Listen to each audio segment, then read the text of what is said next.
బులెటిన్లో మరో breaking news. ఎన్నికల్లో రైతు రుణమాఫీకి ఇచ్చిన హామీను తెలంగాణ ప్రభుత్వం నిలబెట్టుకుంది. 3 విడతల్లో రుణమాఫీ చేసి ఆగస్టు 15తో 3వ విడత 2 లక్షల రుణమాఫీ చేసింది. అయితే రాష్ట్ర వ్యాప్తంగా కొందరు రైతులకు రుణమాఫీ అమలు కాకపోవడంతో ఆవేదన వ్యక్తం చేస్తున్నారు.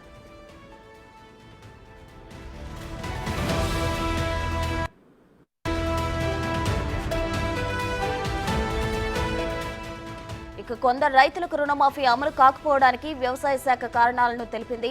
బ్యాంకు ఖాతాలు సరిగా లేకపోవడం, కుటుంబ నిర్ధారణ జరగని ఖాతాలు, ఆధార్ నెంబర్లలో తప్పులు దొర్లిన రైతులకు రుణమాఫీ జరగకపోయిండొచ్చని తెలిపింది.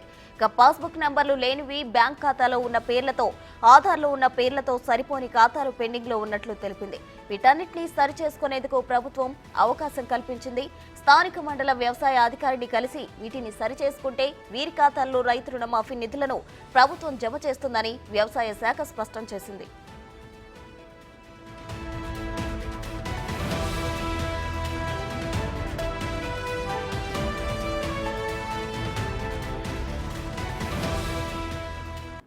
బ్యాంకులో టెక్నికల్ కారణాలతోనూ దాదాపు 22,000 ఖాతాల్లో వేసిన డబ్బులు కూడా వెనక్కి వచ్చాయని తెలిసింది. ఇక వీటిలో ఉన్న చిన్న చిన్న తప్పులను గుర్తించి రాష్ట్ర వ్యవసాయ శాఖ ఎప్పటికప్పుడు సరిచేస్తోంది. ఇప్పటికే 8,000 ఖాతాలకు తిరిగి డబ్బులు జమ చేసింది. అందుకే 2 లక్షల రూపాయల లోపు రుణాలు ఉండి ఇప్పటికీ మాఫీ కాని రైతుల మండల వ్యవసాయ అధికారిని కలిసి అందుకు కారణం తెలుసుకోవాలని సూచించింది. ఉదాహరణకు ఆధార్ లేదని గుర్తిస్తే వెంటనే ఆధార్ కార్డును ఎంఏఓకు అందించాలి.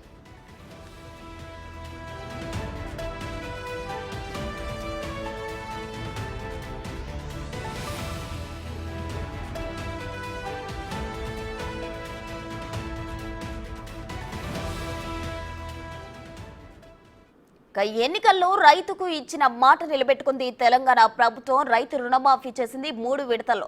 కానీ కొందరు రైతులకు మాత్రం ఈ రుణమాఫీ అందలేదు. దీనికి సంబంధించి తాజా సమాచారం అందించడానికి మా ప్రతినిధి సైదులు సిద్ధంగా ఉన్నారు. సైదులు చెప్పండి, అయితే కొందరు రైతులకు అయితే ఈ రుణమాఫీ అందని పరిస్థితి మనం చూస్తున్నాం. వారికి ఎప్పటిలోగా జమ చేసే అవకాశం ఉంది, కారణాలేంటి? ప్రస్తుతం ఖచ్చితంగా మిగతా అందరికి కూడా రైతులకు ఎవరైతే అర్హులు ఉన్నారో, అంటే 2 లక్షల వరకు రైతు రుణాలు ఎవరికైతే ఉన్నాయో వారందరూ కూడా అర్హులే. కాకపోతే వాళ్ళందరికీ కొంత టెక్నికల్ ప్రాబ్లమ్స్ ఉండడం వల్ల ఆ రుణం మాఫీ జరగకుండా ఆగిపోయింది. సో వారందరూ కూడా స్థానికంగా ఉన్నటువంటి ఎంఈఓకి ఫిర్యాదు చేసినట్టయితే వారి యొక్క రైతు అకౌంట్స్, అదేవిధంగా ఆధార్ లింక్స్ సరైన పోల్చి ఉంటే మాత్రం ఖచ్చితంగా రైతు రుణమాఫీ ఖచ్చితంగా జరుగుతుంది వారందరికీ కూడా. ఎందుకంటే చూసాం మనము ఇప్పటివరకు కూడా దాదాపుగా 22 లక్షల మందికి 18,000 కోట్ల రూపాయల వరకు కూడా రైతు రుణమాఫీ జరిగింది. కాంగ్రెస్ పార్టీ ఇచ్చిన హామీ మేరకు అంటే జూలై 18న 1,00,000 వరకు రుణమాఫీ జరిగింది. తర్వాత జూలై 30న 1,50,000 వరకు కూడా రుణమాఫీ జరిగింది. ఇక ఆగస్టు 15వ తారీఖు రోజు 2 లక్షల వరకు ఉన్నటువంటి రైతులు ఎవరైతే ఉన్నారో వారందరికీ కూడా రుణమాఫీ జరిగింది. అంటే మనకి బడ్జెట్లో పొందుపరిచినట్టుగా రైతు రుణమాఫీ విషయంలో దాదాపుగా ఏకకాలంలో దేశంలోని ఏ రాష్ట్రం చేయని విధంగా 31,000 కోట్ల రూపాయలు రైతు రుణమాఫీ చేసిన ప్రభుత్వం కాంగ్రెస్ ప్రభుత్వం, సీఎం రేవంత్ రెడ్డి. సో ఆ విధంగా చూసుకున్నట్టయితే ప్రస్తుతం ఇంకా ఎవరైతే అర్హులు ఉన్నారో వారందరూ కూడా స్థానికంగా ఉన్నటువంటి వ్యవసాయ అధికారిని కలిసినట్టయితే వారి యొక్క అకౌంట్స్ సరైనవే లేదా అనేది చూసుకున్నట్టయితే మాత్రం, అదేవిధంగా ఉదాహరణకి 2,10,000 కాక ఎవరికైతే రుణాలు ఉంటాయో బ్యాంకులో వారందరూ కూడా అదనంగా 10,000 బ్యాంకుకి జమ చేసినట్టయితే మిగిలిన 2 లక్షలు కూడా ప్రభుత్వం రుణమాఫీ చేసేందుకు సిద్ధంగా ఉంది. అంటే దాదాపు ఇప్పుడు చేస్తున్నటువంటి అంటే ప్రతిపక్షం చేస్తున్న ఆరోపణలో వాస్తవం లేదని చెప్పేసి నిన్న వ్యవసాయ శాఖ కూడా ఒక ప్రెస్ నోట్ విడుదల చేసింది. అంటే ప్రతిపక్షం చేస్తున్న ఆరోపణలో ఎటువంటి వాస్తవం లేదు, రుణమాఫీ ఇక ఆగిపోయింది, మిగిలిన చాలామంది అర్హులు ఉన్నారన్నది అవాస్తవం అని చెప్పేసి కూడా నిన్న వ్యవసాయ శాఖ తెలిపిన నేపథ్యంలో సో ఇక ఈ ప్రాసెస్ అంతా కంటిన్యూగా జరుగుతుంది. అంటే పార్లమెంట్ ఎన్నికల సమయంలో సీఎం రేవంత్ రెడ్డి ఇచ్చిన హామీ మేరకు ఆగస్టు 15 కల్లా 2 లక్షల రుణమాఫీ చేసి తీరుతామని చెప్పేసి హామీ ఇచ్చారు. ఆ నేపథ్యంలో కంటిన్యూగా ఈ ప్రాసెస్ అంటే అంతటితో ఆగిపోలేదని అర్థం అనమాట. ఇక కంటిన్యూగా జరుగుతూనే ఉంటుంది. మిగిలిన ఎవరైతే అర్హులు ఉన్నారో రాష్ట్ర వ్యాప్తంగా ఉన్నటువంటి అర్హులు ఎవరైతే 2 లక్షల వరకు రుణమాఫీ 2 లక్షల వరకు రుణం తీసుకున్న వారు ఉన్నారో వారందరూ కూడా ఖచ్చితంగా రుణమాఫీ జరుగుతుందని చెప్పేసి కూడా చెప్పడం జరిగింది. ఎవరు కూడా ఆందోళన చెందాల్సిన అవసరం లేదు.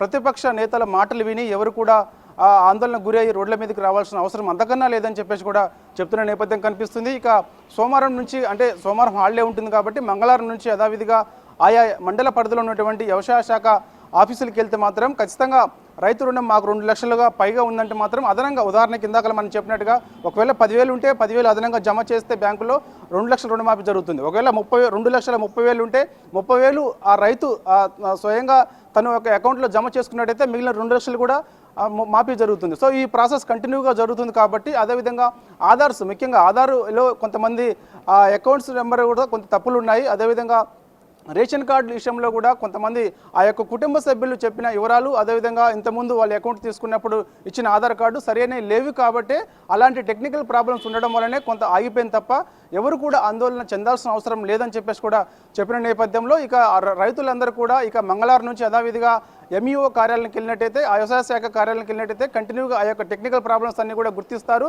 గుర్తించిన తర్వాత యథావిధిగా అక్కడ ఉన్నటువంటి అకౌంట్స్ అదేవిధంగా Aadhaar numbers ration cards numbers ఇవన్నీ కూడా సరిపోల్చినట్టయితే మాత్రం ఖచ్చితంగా వారందరికీ కూడా రైతు రుణమాఫీ జరుగుతుందని చెప్పేసి కూడా ప్రభుత్వం చెప్పింది. కాబట్టి ఇక చాలామంది రైతులు కూడా హర్షం వ్యక్తం చేస్తున్న పరిస్థితి కనిపిస్తుంది. ఎందుకంటే చూసాం మనము ఎన్నడూ లేని విధంగా గతంలో బీఆర్ఎస్ పార్టీ కూడా గతంలో కూడా రైతు రుణమాఫీ చేసి తీరుతామని చెప్పేసిన నేపథ్యంలో ఎన్నడూ కూడా ఏకకాలంలో ఇంత ఘనంగా రుణమాఫీ చేసిన పరిస్థితి లేదు.